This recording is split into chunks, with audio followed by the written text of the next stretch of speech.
Está no ar, abre aspas, o primeiro jornal multidigital do eixo SP-Rio. Abre aspas. Apoio. FIA. A FIA faz diferença. Sicredi. Gente que coopera, cresce.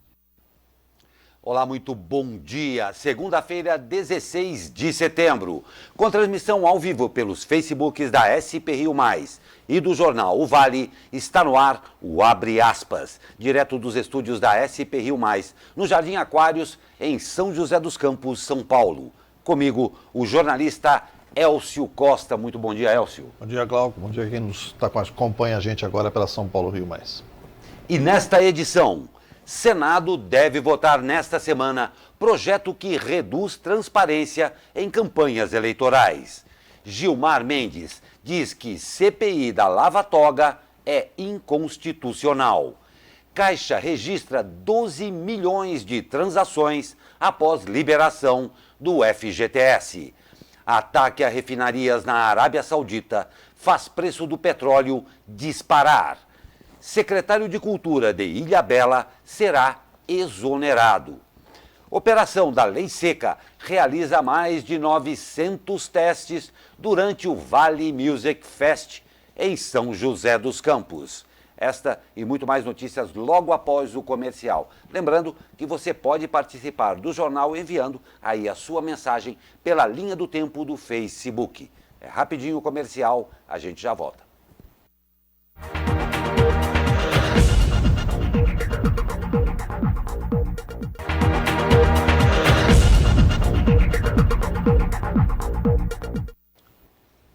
E a semana promete ser quente no Senado.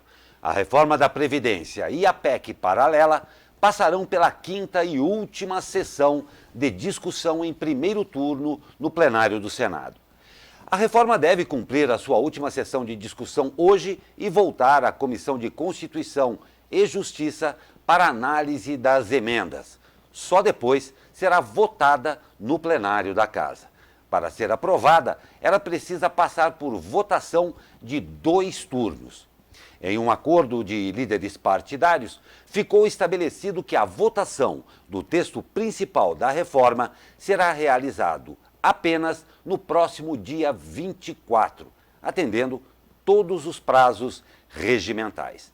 Já a PEC paralela, proposta que traz outras sugestões de alterações na Previdência, como a inclusão de estados e municípios, será discutida nesta quarta-feira. A ideia do relator Tasso Gereissati é que a PEC principal não seja mais alterada, para que não precise voltar à Câmara dos Deputados. A PEC paralela ainda precisa passar pela Câmara dos Deputados. E ainda no Senado, a Casa deve votar nesta semana um projeto de lei já aprovado pela Câmara que pode reduzir a transparência e dificultar a fiscalização de eventuais irregularidades em campanhas eleitorais. A proposta, que muda a legislação eleitoral, a lei dos partidos e outras regras, é o primeiro item da pauta de votação da Casa nesta terça-feira. Parlamentares favoráveis ao texto têm pressa na análise do projeto para possibilitar que as novas regras valham já para as eleições de 2020.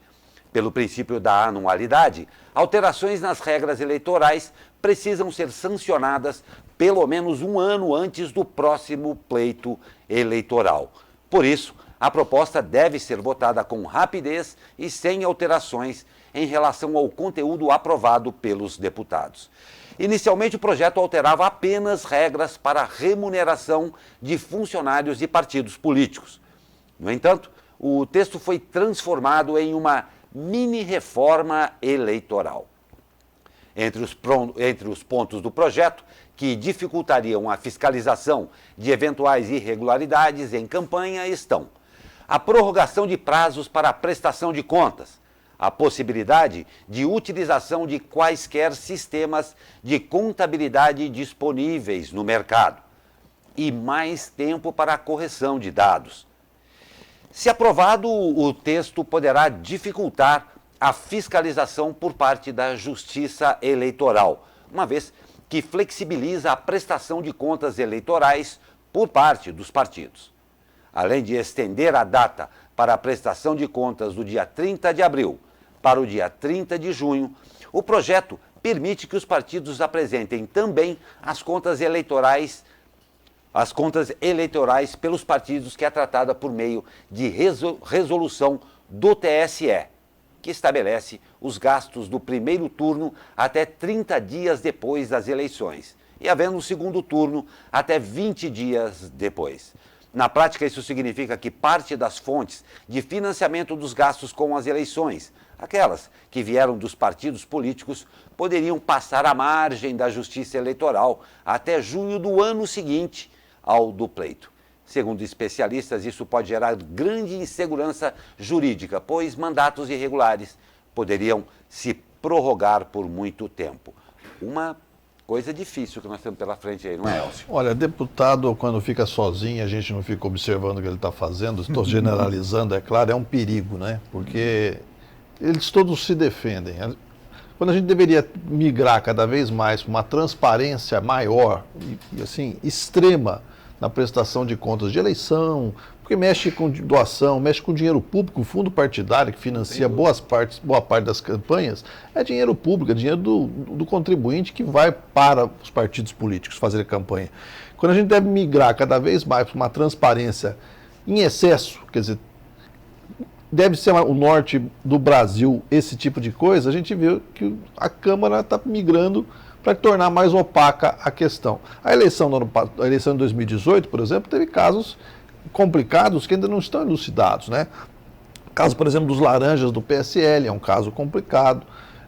Outros casos de prestação de contas irregulares que vão trazer problemas para candidatos, inclusive candidatos da nossa região com prestação de contas irregulares.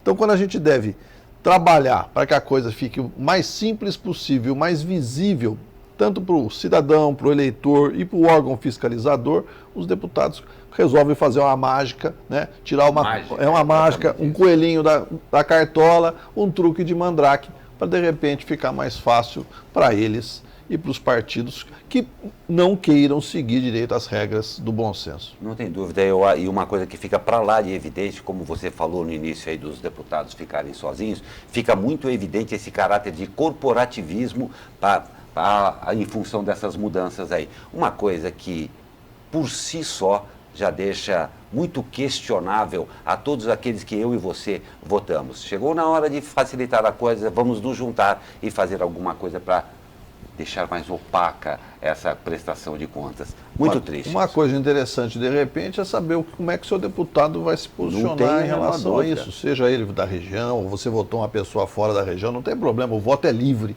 Mas saber como é que o seu deputado se comporta. Porque se a gente vota, só lembra de 4 em 4 anos, o cara ganha uma carta livre para fazer um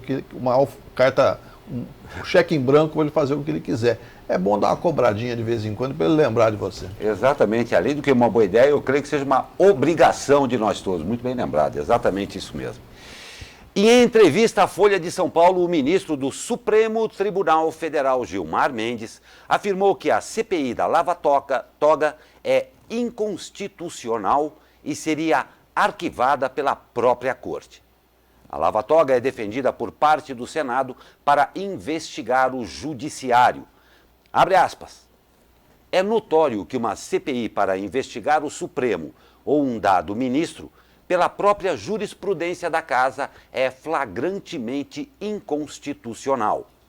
Acho que os próprios signatários, os principais líderes, sabem disso, disse Mendes. Ele também criticou os métodos da Lava Jato e disse que é preciso não retirar os méritos da operação, mas defendeu combater o crime, não se cometendo novos crimes. Gilmar Mendes falou sobre a imparcialidade de Moro, afirmando que as mensagens reveladas pelo site The Intercept Brasil e por outros órgãos da imprensa mostram um jogo de promiscuidade. Para Gilmar, é preciso fortalecer a democracia e criticar fortemente aqueles que, de alguma forma, por discurso, por prática, a ameaçam. Complicado, isso também vai dar bastante discussão. Gilmar Mendes, ele sempre é polêmico, seja nas suas decisões, seja nas suas declarações. E ele sempre foi um crítico do modus operandi da Lava Jato, de como a Lava Jato fazia suas denúncias, explorava também a questão da repercussão dos fatos junto à imprensa. Então, a entrevista dele é importante, mas não surpreende pela posição, né? E realmente, eu já disse aqui uma vez, a questão das gravações dos diálogos da Intercept, revelados pelo Intercept, mostram uma relação muito próxima, para não dizer uma relação muito estranha, entre a Justiça, o juiz que estava e o Ministério Público Federal na condução do processo. Ela é uma relação quase promíscua. Então a gente tem que estar atento para saber exatamente o seguinte: os fins justificam os meios, né? Eu particularmente acho que não. Isso não joga por terra várias coisas que a Operação Lava Jato revelou, que são importantíssimas, e o peso da Operação Lava Jato dentro da história recente do Brasil, revelando o maior esquema de corrupção que a gente tem notícia, né? Nunca antes na história deste país, nunca antes na história desse país, como dizia o ex-presidente Lula. Então, mas é o maior esquema de corrupção da história da República. Isso é muito importante. Agora, todos os métodos para chegar aí foram os legítimos ou ocorreram coisas condenáveis ou fora do padrão. As gravações do Intercept mostram que houve algumas conversações, algumas tratativas podem ter passado a linha do bom senso e a linha do aceitável de uma relação entre o Ministério Público e o Judiciário. O Gilmar sempre foi um crítico disso e ele bateu pesado nessa entrevista, nessa questão. Aguardemos os desdobramentos. Isso é uma novela, né? Parece uma novela da Glória Magadã, aquelas novelas mexicanas de antigamente, que tinha 300, 700 capítulos. Essa aí, por aí, vai ser um novelão mexicano. E uma outra característica boa das novelas é que, conforme a audiência da trama, a coisa mudava também, a trama mudava. Então, isso daí tende a se estender bastante também, porque conforme vierem chegando as notícias... Glória Magadã, Janete Claire, aqueles novelões bons dos anos 60 e 70. Fale. Dramalhões. E o ministro da Justiça e Segurança Pública, Sérgio Moro, visitou o presidente Jair Bolsonaro neste domingo. Moro divulgou a visita em sua conta pessoal no Twitter, publicando uma foto ao lado de sua esposa, de Bolsonaro e a primeira-dama. Na legenda, o ministro disse que Bolsonaro é um homem forte. Na última atualização sobre a saúde do presidente, o porta-voz-general Rego Barros informou aos jornalistas que, para ter alta, o presidente precisa poder se alimentar com todos os nutrientes necessários sozinho. E a Receita Federal paga hoje as restituições do quarto lote do Imposto de Renda 2019. O lote inclui também restituições residuais dos exercícios de 2008 a 2018. Na região, serão pagos pelo fisco 68,6 milhões a cerca de 60 mil contribuintes. O crédito será corrigido em 3,08%, de acordo com a remuneração da Selic, entre maio e setembro deste ano. E a Caixa Econômica Federal registrou 12 milhões de transações no primeiro sábado com agências bancárias abertas para o pagamento do saque imediato do FGTS. Segundo o banco, foram creditados 4,97 bilhões de reais nas contas de mais de 12 milhões de trabalhadores. Por meio do Twitter, o presidente da Caixa, Pedro Guimarães, informou que o banco está preparado para atender aos trabalhadores interessados em fazer a retirada dos valores disponíveis. De acordo com a Caixa, com os pagamentos do FGTS liberados na sexta-feira, o banco atingiu o maior número de transações da história no Internet Banking. Até ontem, foram mais de 33 milhões de movimentações, aumento de 97% se comparado com o dia 14 de agosto. Não importa que é só quinhentinho, interessa, né? Porque juntando quinhentinho, para a economia é uma grande notícia. Aliás, essas duas notícias que você citou, né, o imposto de renda e a liberação do FGTS pela Caixa, para o comércio, para a economia, é uma grande notícia. O Brasil está precisando de oxigênio na sua economia. Oxigênio é investimento ou dinheiro circulando no mercado. No caso, vai ser dinheiro circulando no mercado. Comércio agradece, principalmente. Não tem dúvida. E aí vem até essa sazonalidade, que isso não resolve nada, porque são dinheiros injetados. E vem aí mais um também, que é mais um respiro para o comércio, que é a primeira parcela de 13º e pagamento dessas coisas que vem aí para o final do ano, né? Enquanto a economia não tem mudanças estruturais que façam o investimento no Brasil ser retomado a um patamar que seja significativo, quer dizer, a curva do investimento vem crescendo, mas vem crescendo ainda de uma forma tímida, né? O PIB, por exemplo, deu um solucinho ali, não chegou a 1% ainda. Agora, enquanto não vem uma mudança estrutural, esse dinheiro injetado, seja pela parcela do 13º, pelo FGTS, pela restituição do imposto de renda, é dinheiro importante para circular no mercado. A economia brasileira precisa de capital circulando, isso parece às vezes uma questão pontual, mas fortalece o nível de emprego, que é o mais importante hoje no Brasil. Não tem a menor dúvida. E Brasil e Bolívia complementaram um acordo firmado em 1996 para fortalecer as ações conjuntas de combate ao narcotráfico na região de fronteira. Entre outras medidas, os dois países vão implementar o fortalecimento da capacidade operativa da Polícia Boliviana e da Polícia Rodoviária Federal. Em suas atividades de fiscalização das rodovias estão disponibilizar instalações e infraestruturas adequadas à execução das atividades e troca de informações necessárias à execução do projeto. De acordo com o documento publicado hoje, os recursos para a execução das atividades previstas no projeto poderão vir de instituições públicas e privadas. E falando em tráfico, na manhã de domingo, a Polícia Civil de São Paulo prendeu André de Oliveira Macedo, conhecido como André do Rap, suspeito de comandar o tráfico internacional do primeiro comando da capital, o PCC. Segundo as investigações, André embarcava as drogas em navios no Porto de Santos, com destino aos portos do sul do continente europeu, principalmente na Itália.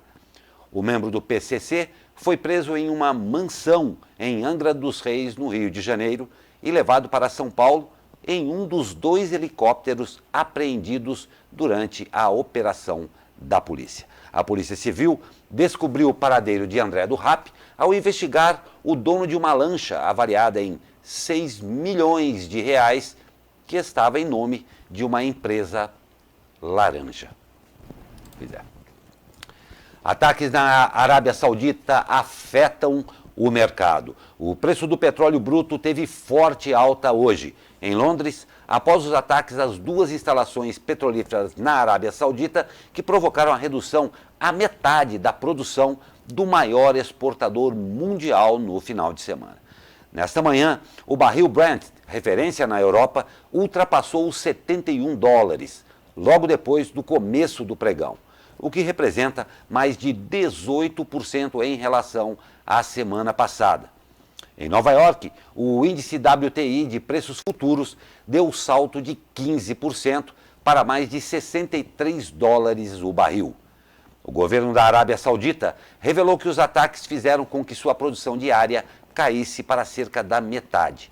Analistas de mercado dizem que um anúncio feito pelos Estados Unidos de que vão se preparar para liberar suas reservas de petróleo ajudou a conter a alta dos preços. Novas altas são possíveis até que se saiba mais detalhes sobre a capacidade de produção da Arábia Saudita.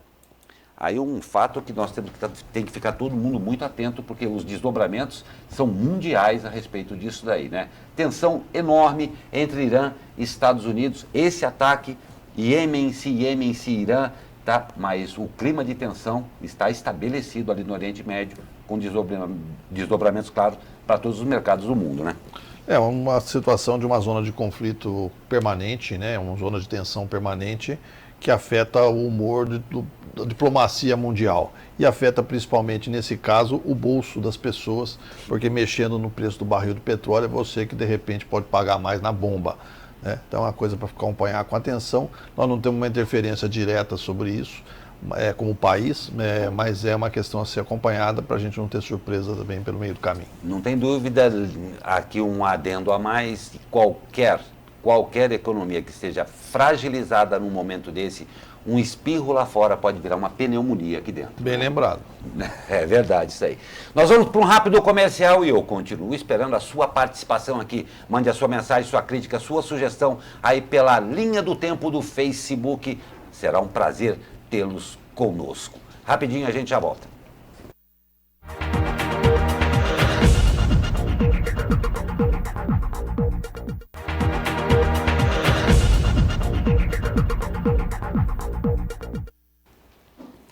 Eu já volto falando os bons dias que eu já devia ter dito e não falei ainda. Então aí, o Luiz Rosa, muito bom dia, muito obrigado. O Zoroastro da Silva, tenham uma excelente semana, todos vocês também. A Ana Souza, já com várias participações aqui, até vou falar algumas que ela falou aqui. A Bolívia tem presidente ligado ao ilícito. Como vai coibir tráfico? É verdade. A gente ri aqui, mas no final das coisas é uma coisa bem triste e perigosa, porque tem consequências sempre muito sérias para o Brasil. Então, meu ótimo dia, começando essa semana com força aqui. Muito obrigado pela participação de todos vocês. E o secretário de Cultura de Ilhabela, Adalberto Henrique Lopes, vai ser exonerado após o próximo dia 29, depois do encerramento das atividades de aniversário do município. A medida foi anunciada após a leitura do relatório da Comissão Parlamentar de Inquérito, na sessão da última terça-feira na Câmara, ter apontado indícios de irregularidades na contratação do evento Ilhabela Comedy, em abril. Segundo a Prefeitura, embora a decisão de exonerar o servidor tenha sido divulgada após a orientação do Legislativo, Adalberto já tinha colocado o cargo à disposição.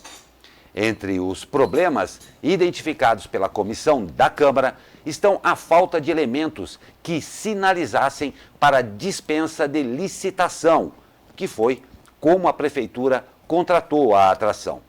O evento custou mais de R$250 mil, tendo sido fracionado em 21 pagamentos que variaram de 8,3 mil a 29,6 mil reais a cada humorista. Entre eles, nomes conhecidos como Evandro Santo e Rodrigo Capella. Um homem foi preso e 21 CNHs foram recolhidas em uma blitz da Lei Seca realizada durante a madrugada deste domingo, no segundo dia do Vale Music Fest, que acontece em São José dos Campos. No total da operação, mais de 900 testes foram realizados. De acordo com a Polícia Rodoviária Federal, além da aplicação do teste, conhecido como bafômetro, que constatou a ingestão de bebida alcoólica em 21 motoristas, o trabalho de fiscalização ainda teve de recolher um veículo e 3 documentos veiculares que encontravam-se irregulares. Na operação, os policiais ainda fizeram outras 15 autuações diversas. As pessoas que foram identificadas dirigindo após terem ingerido álcool devem ser suspensas do direito de dirigir por 12 meses. Os infratores ainda devem ter que pagar multa de cerca de R$ 2.900. Os trabalhos, que integram cerca de 100 profissionais, acontecem nas saídas do evento, que é realizado no Jardim Limoeiro. A operação volta a ocorrer na sexta-feira e no sábado. Eu vou repetir, a operação volta a ocorrer na sexta-feira e no sábado. Elcio, eu repeti aqui porque é impressionante. Nós, da sexta-feira, a abertura, noticiamos aqui, tá? Vai haver, a polícia não escondeu nada, vai haver isso daí. Você viu o número de apreensões com pessoas que ingeriram, estão aí, uma multa pesadíssima, sem carteira 12 meses, tendo sido avisado. Foi um strike, né? Foi um strike. Foi um strike. Essa diversão, essa noitada saiu cara para muita gente aí. Não tem a menor dúvida. Uma multinha dessa pesa bem no bolso, né? Não tem dúvida. E para quem trabalha com carro, agora fica 12 meses, porque agora fica todo mundo desesperado procurando um advogado que entre com recurso. Exato. Todo mundo já viu. Por favor, vai dirigir, não beba. Outra coisa, quer que eu repita de novo? A operação volta a ocorrer na sexta-feira e no sábado. Eu ia brincar para você repetir de novo, porque vai que alguém não escutou, né? A terceira vez o cara sacramenta. Exato. A gente ia brincar de Jornal da Sete aqui? Repita. Vou repetir, então. A operação volta a ocorrer na sexta e no sábado, solicitação do meu dileto companheiro Elcio Costa. Vê se escuta você também, né? Um homem invadiu o palco em que a cantora Anitta se apresentava na noite de sexta-feira durante o Vale Music Fest em São José dos Campos. A artista se assustou, mas não chegou a ser tocada. Anitta cantava perto da frente de palco quando percebeu que o homem vinha em sua direção, você acompanha aí o vídeo, e saiu rapidamente em direção ao fundo do cenário. Na ação, dois seguranças seguraram o invasor e o tiraram do local. Após a cena, a música parou de tocar e alguns dos fãs ficaram com aquele receio de que a cantora não retornasse. O que aconteceu logo em seguida? Pouco mais tarde, enquanto ela chamava uma noiva para subir e dançar no palco, chegou até a brincar com a situação. A assessoria da cantora informou que, apesar do susto, está tudo bem. Eu me pergunto se ele tenha sido liberado logo após, se não foi um dos pegos na Blitz, na volta para casa. Talvez tenha sido. Pode ser. Mas foi lamentável um susto desse durante o show, né? Não tem dúvida, não tem Mas dúvida. a Anitta é uma cantora experiente, contornou bem a situação, brincou com a situação e acho que vai acabar bombando nas redes, mas sem grandes consequências. Mas é um episódio lamentável, não justifica isso. Como de costume, não tem a menor dúvida. Pois é, e um homem foi morto após ser salvo de tiros na tarde de ontem, ser alvo de tiro na tarde de ontem no bairro Fonte Imaculada, em Taubaté. Segundo a Polícia Civil, um amigo da vítima disse que os dois estavam juntos quando ouviram disparos. Os tiros atingiram fatalmente o homem. A testemunha ainda relatou que viu uma pessoa fugindo do local do crime. Logo em seguida, um veículo foi roubado próximo da área onde os tiros ocorreram e abandonado no Jardim América. O caso está sob investigação. Uma informação extra sobre essa questão, parece que a vítima e o suspeito moram na mesma região, na mesma rua. Houve uma discussão ali por causa de alteração de bebida. Eles eram conhecidos, não eram vizinhos imediatos, mas eram conhecidos e foi uma discussão. Esse crime ocorre quando Taubaté está vivendo hoje seu índice mais baixo de homicídios nos últimos 20 anos. É um caso fora da curva. Taubaté, inclusive, está festejando isso. Taubaté, há tempos atrás, era considerada a cidade mais violenta do Vale do Paraíba, com mais mortes por 100 mil habitantes, e hoje essa situação inverteu.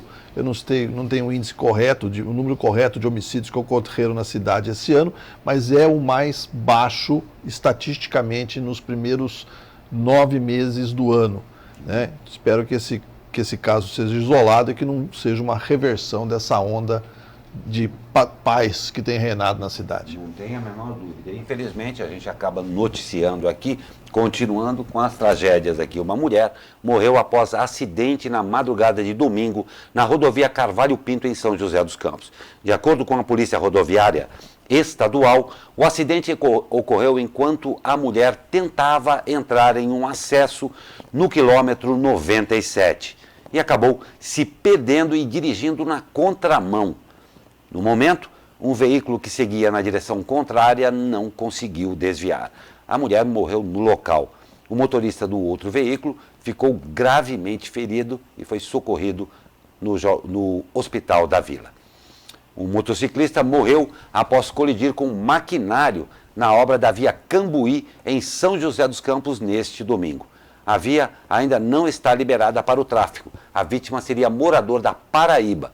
Ele chegou a ser socorrido, mas não resistiu. E para encerrar, um homem morreu após ser atingido por uma tora de madeira na tarde de sábado no bairro Recanto dos Eucaliptos, em São José dos Campos. De acordo com o Corpo de Bombeiros, o homem trabalhava no carregamento de caminhão, quando uma das toras rolou do veículo e o atingiu.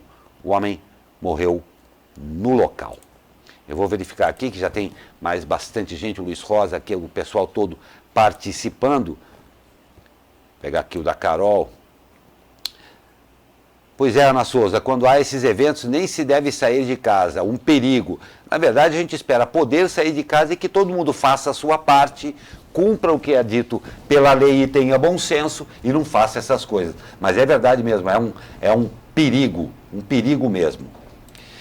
E um homem foi preso após enterrar 17 quilos de drogas em uma área de mata em Cruzeiro. A prisão aconteceu ontem no bairro Lagoa Dourada. De acordo com a polícia militar, o homem foi visto com um saco em meio ao matagal. Ele tentou fugir, mas foi abordado pelos policiais. Em vistoria, a equipe encontrou um tonel enterrado com 17 tijolos de maconha pesando 1 quilo cada. O homem, que já tinha antecedente criminal por tráfico de drogas, foi conduzido ao plantão policial. Pois é, Elcio, a gente tem visto aí, até na grande mídia aqui, o combate às drogas tem sido muito efetivo. A captura do poderoso aqui do PCC, lá em Angra dos Reis, remete a isso. Está havendo realmente um empenho muito grande no combate ao tráfico de drogas no país, né? Isso é extremamente positivo, desde das notícias relativas, por exemplo, à fronteira que você falou, do acordo Brasil-Bolívia, mas o Brasil tem acordo com vários outros países para fiscalização de fronteira. A fronteira do Brasil é extremamente vulnerável para a entrada de drogas, isso tem sido um dos objetivos do governo. As ações que ocorreram pelas polícias de Estado, né, a prisão do traficante do PCC, essa questão de Cruzeiro, isso é uma boa notícia que nós estamos recebendo. Infelizmente, uma parte ainda escoa livre, né, principalmente aqui na região, pela Dutra, que é uma região de tráfico intenso, pelo litoral também escoa bastante. Então, o que está sendo feito, parabéns às operações, parabéns à polícia pelas operações, mas ainda, infelizmente, precisa ser feito mais. E a gente tem que lembrar que a questão de droga não é só questão efetiva da polícia. A questão de droga também é uma questão que envolve todo o poder público, e essa conscientização ela vem sendo feita, ela vem ganhando corpo. Então, se você tem uma rua bem iluminada, o jovem tem atividade esportiva, cultural, etc., você está ajudando a tirar esse cara da rua e esse cara do tráfico. Pode parecer, às vezes, insignificante, mas é determinante para muita gente. Não tem a menor dúvida, não tem a menor dúvida mesmo. E nós vamos para um rápido comercial e eu continuo aqui à sua disposição para participar do Abre Aspas desta segunda-feira, que começou já com bastante força. Eu te espero, a gente volta já.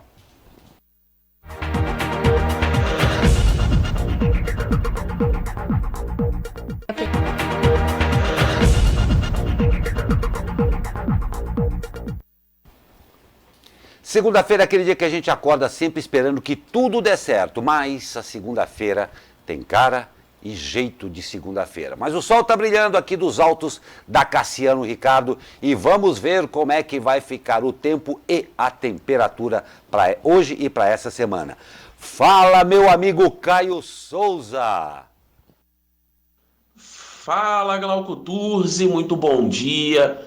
A semana vai começar com o tempo bem quente e seco aqui na nossa região. A segunda-feira será de céu com pouquíssimas nuvens, muito calor, né? Com as temperaturas máximas chegando até aos 33 graus no Vale do Paraíba, 32 na capital, 33 no litoral e 26 na Serra da Mantiqueira. No período da tarde, a umidade relativa do ar vai ficar bem baixa. Inclusive pode ficar abaixo dos 40% em todas as cidades aqui da nossa região.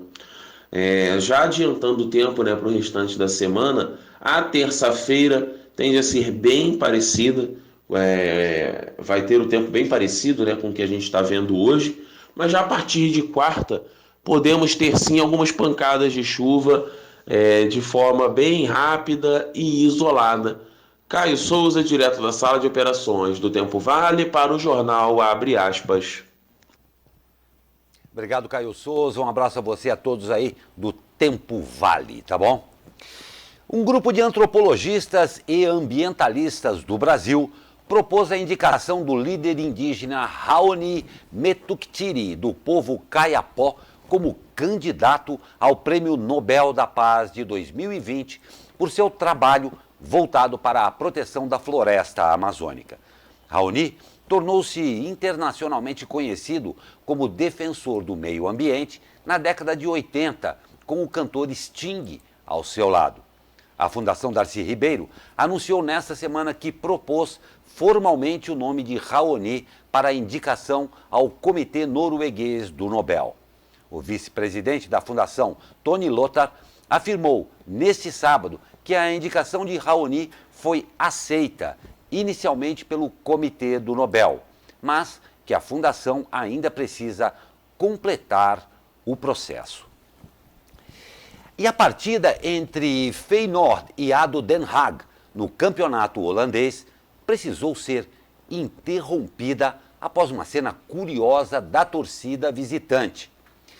Agora, nesse último domingo, mais de 3.000 ursos de pelúcia foram arremessados da arquibancada. Olha, você está vendo a imagem aí, que coisa legal, para um setor onde estavam crianças de um hospital de Roterdã. O ato está relacionado à campanha Adote um Urso de Pelúcia, que é promovida pela equipe ADO Den Haag para ajudar hospitais infantis da região. De acordo com a organização, mais de 30.000 ursos de pelúcia foram adotados. Que coisa bacana, além da cena ser muito bonita, né? Chovendo ursinho de pelúcia, muito legal. Mas vamos ao esporte, claro, com os resultados do final de semana. Classificação carimbada. O São José Basquete superou o Osasco pelo placar de 87-69 e se classificou para as quartas de final do Campeonato Paulista. Com o resultado, a equipe da região eliminou a possibilidade de um terceiro jogo, que seria realizado hoje, novamente em São José dos Campos. Agora, o time de Paulo César Jaú vai enfrentar o Franca na próxima fase. As datas e os horários ainda não foram definidos pela Federação Paulista de Basquete. E o fim da invencibilidade. O Burro da Central perdeu para a Ferroviária por 2-1 e deu adeus a uma série de 11 jogos sem derrota. Agora, o Burro da Central volta a jogar na quarta-feira, quando visita o Atibaia, no estádio Décio Vita, em Americana. No quadrangular, ainda restam mais 2 rodadas para o final da segunda fase, onde os 2 melhores se classificam para a sequência da Copa Paulista. E ninguém segura os campeões. O Vôlei Taubaté conquistou sua 4ª vitória seguida no Campeonato Paulista, após vencer o Itapetininga por 3-2 fora de casa. Agora, o time da região volta a jogar na sexta-feira, quando recebe o Vôlei Ribeirão, a partir das 20 horas, no ginásio do Abaeté. E olha, hoje tem futsal, a partir das 20 horas, o São José enfrenta o Sorocaba em jogo válido pela 5ª rodada da Liga Paulista. Nossa, foi quente de esporte, hein? Muito bom. E olha só, presta bem atenção nessa notícia aqui. Um vaso sanitário de ouro maciço foi levado do Palácio de Blenheim, local onde nasceu o ex-premier britânico Winston Churchill, neste sábado 14, 2 dias após o início de uma exposição. A peça, fabricada em ouro 18 quilates, você está vendo a foto dele aí, era parte de mostra e podia ser usada pelos visitantes. A peça, intitulada América, estava exposta como parte de uma exibição do artista conceitual italiano Maurizio Cattelan. Em nota, o Palácio chamou o episódio de uma grande vergonha, ainda mais porque foi levado apenas 2 dias após a exposição ser aberta. A peça foi arrancada da instalação hidráulica, provocando inundação no palácio. Um homem de 66 anos foi detido por suposto envolvimento com o roubo da privada, avaliada em nada mais, nada menos que 1 milhão de libras esterlinas, algo em torno aí de 5 milhões de reais. Os agentes consideraram que os autores do crime podem ter atuado em grupo e usado pelo menos 2 veículos. A administração do lugar afirmou que ainda há muitos tesouros fascinantes no palácio, como parte da exibição, e que pretende reabrir o prédio à visitação ainda neste domingo. E uma nota triste a todos nós brasileiros: o cantor português Roberto Leal morreu na madrugada de ontem em São Paulo, aos 67 anos de idade. A informação foi confirmada pela assessoria de imprensa do Hospital Samaritano, onde o cantor estava internado. Ele ficou muito conhecido pelas músicas Arrebita e Bate o Pé. O cantor deixa a mulher Maria Lúcia e 3 filhos. Uma ótima semana a todos vocês e até amanhã, ao vivo, com mais um Abre Aspas.